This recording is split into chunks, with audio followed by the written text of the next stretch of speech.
spinal cord injury is very serious. It can cause paralysis below the site of the injury. One wrong move and the patient could still get paralysed. A fisherman has broken his ankle. Yeah, the guy's like sitting at the base of the rocks just to the south and around the corner. He jumped off the rocks and thought he was jumping on the sand, but he landed on a rock and broke his ankle. Success. He's right at the entrance to the track to the blowhole and tennis courts. Radio reception may be a bit dodgy. What can we do for you, man? Get you out of here? Yeah, pretty much. Pretty much. What were you doing? Where'd you jump from? Oh yeah, I tried to get round through there onto the ledge. Yeah. And tried to jump down into the little gap and landed on a rock instead of the sand. Our best bet from here is that we'll splint it. Yeah. And then we'll take you back here. Are you here on your own? No, the bro's still over there kingfishing it, you little rat brother? bastard. I got the keys, so he'll be walking home. Clearly here there's no need for Penthrox. This guy thinks he can drive home. You've shattered it before? Same ankle? Yeah, it was that, but I think it's broken up in there because I was trying to walk and it felt like it wanted to go out. Did you walk or did you hop back? Hopped. You hopped. You can't put any weight on it? No. All right. So in here? It's pretty much just all that whole area, right? Yeah. To be honest, you probably will have to go an ambulance to, that's our... I know, it's, unless you're happy for your mate to drive you. Oh, if he comes back before dark, eh? Yeah. Oh, is that him there? Thankfully his friend makes an appearance. Can I just drive to the hospital or? You can't drive, you won't be able to push a clutch in with that. Oh, yeah, fair enough. Most likely, yeah. Yes! Dave's mate demonstrates the usual comradeship.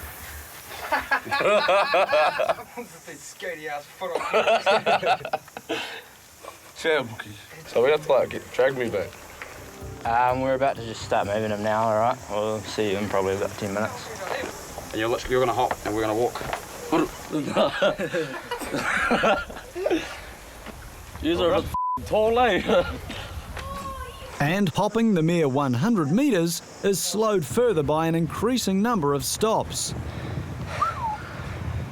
Nice afternoon, that. It's a romantic walk, really. Yeah. Lifeguard Mitch comes to the rescue with a paddleboard. All right.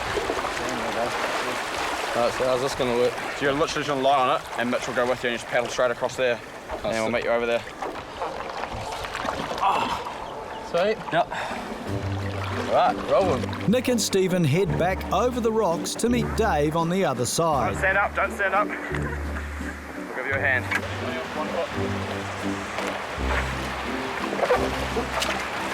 Jump in front.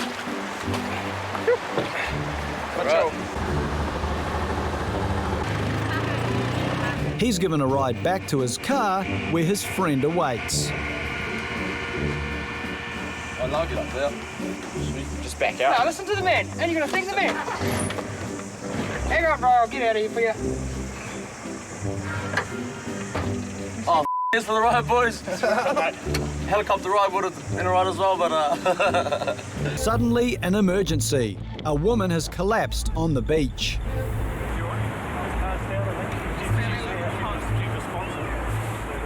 We're just running down to the beach. She just said her heart started to palpitate and then she just wanted to sit down and then she just passed out.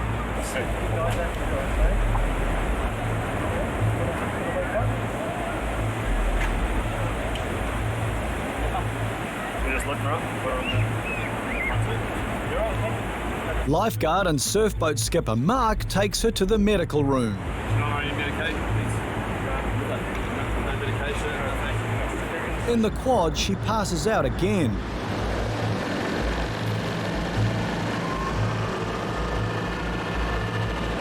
She's out.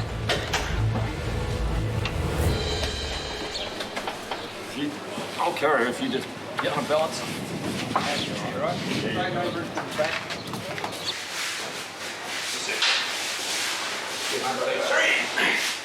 Pulse is strong enough. It's just over 80, but no history of.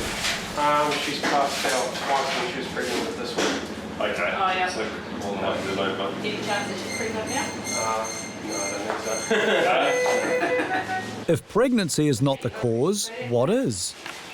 Katie's blood pressure is very low. like 110 and 50 135, so no idea on normal blood pressure. No idea, sorry. That's pretty low. Yeah. It's really a bit of an unexplained, just really low blood pressure at the moment. So just precautionary. I'd rather get the ambulance and you know, get it checked out properly. For now, her children are the best remedy. Okay.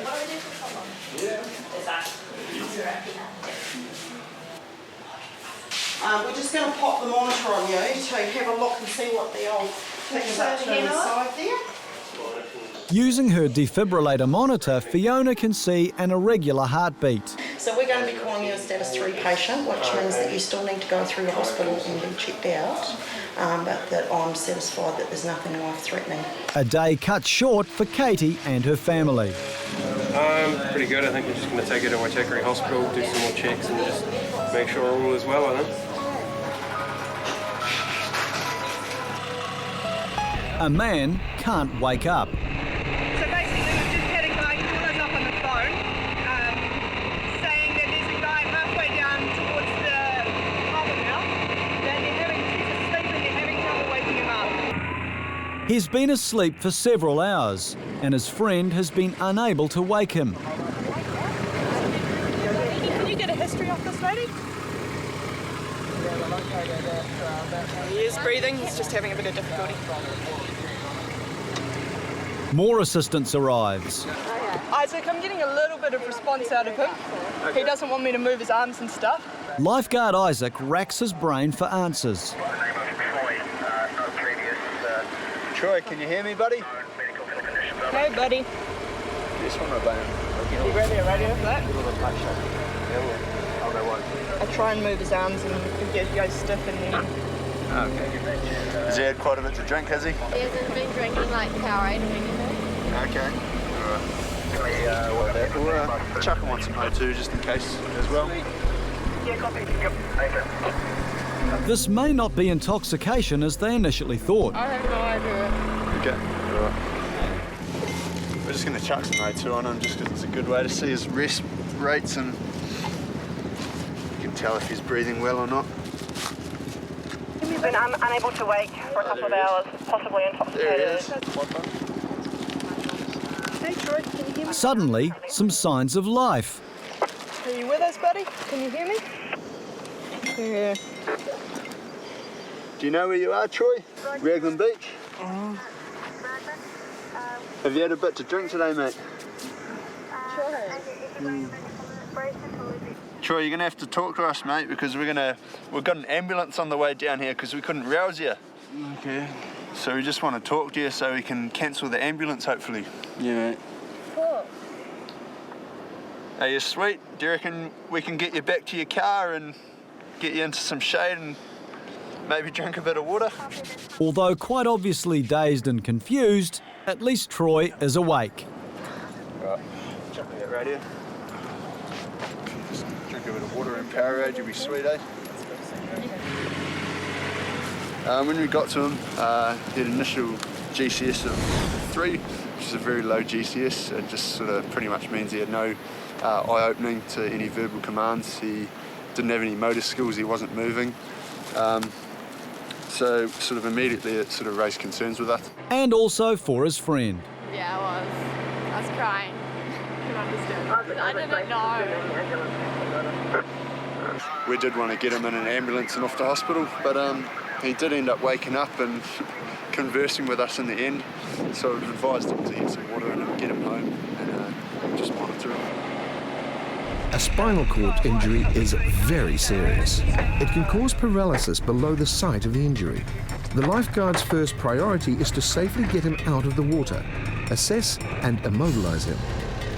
When you suspect someone has a spinal cord injury, you do not move them unless it is absolutely necessary. Get up there by the right eye. Yeah. Oxygen. Yeah, the pig. 1, 2, 3. Down really slowly.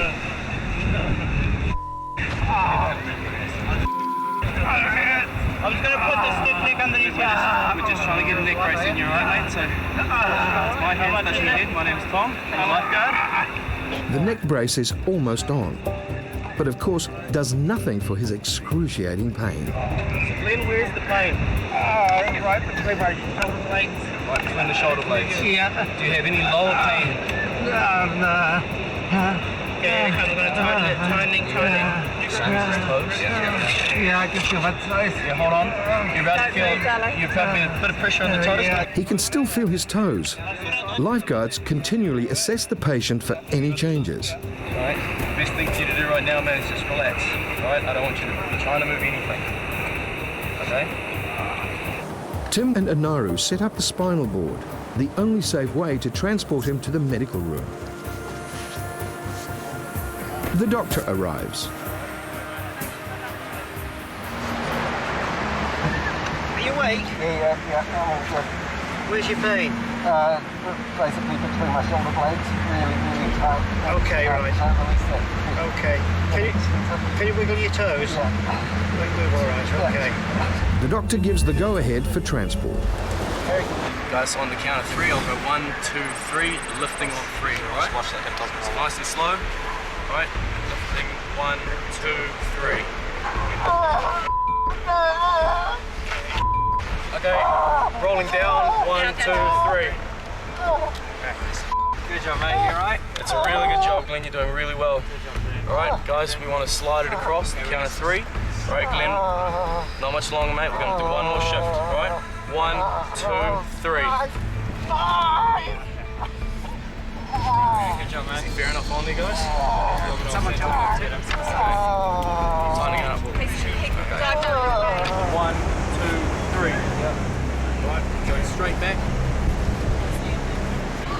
Down nice and slow. Yeah, way down. That's the one. Although safely on the quad, Glenn's still set to endure a long, slow, bouncy journey to the medical room. Hold still. One wrong move and the patient could still get paralyzed. All right, keep going. Finally, the team reaches the medical room to await the ambulance.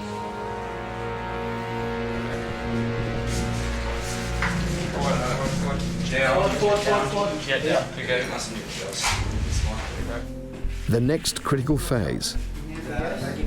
Moving him from the spinal stretcher to the ambulance stretcher.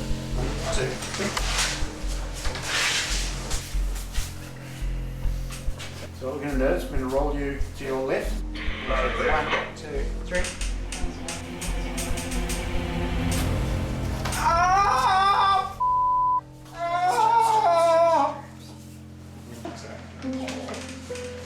Before the pain reliever can be administered into his arm, his wetsuit needs to be cut.